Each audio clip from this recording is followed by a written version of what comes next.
பச்சை மிளகாய் ஆட் பண்ணி ஒரு 2 நிமிஷம் வதங்கினதுக்கப்புறம் நான் இந்த கிரேவி இன்னும் கொஞ்சம் ஸ்பைஸியாக பண்ணுறதுக்காக 1 ஸ்பூன் அளவுக்கு ட்ரை சில்லி பேஸ்ட் வந்து நான் ஆட் பண்ணுறேன். இது நல்லா கலந்துடலாம். 1 நிமிஷம் வதக்குனதுக்கப்புறம் இந்த ட்ரை சில்லி பேஸ்ட்டோட பச்சை வாசனை போயிடும். இந்த ஸ்டேஜில் வந்து 1லேருந்து 2 சின்ன சைஸ் தக்காளி வந்து நான் பொடியாக கட் பண்ணி ஆட் பண்ணிக்கிறேன்.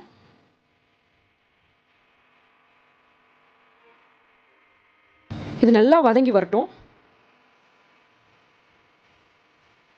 ஒரு 2 நிமிஷம் தக்காளி போட்டு நல்லா வதங்கினதுக்கப்புறம் இது கூட வந்துட்டு 1/4 ஸ்பூன் அளவுக்கு மஞ்சள் தூள், 1 ஸ்பூன் அளவுக்கு சில்லி பவுடர், இந்த மசாலாவுக்கு தேவையான உப்பு நான் ஆட் பண்ணிக்கிறேன்.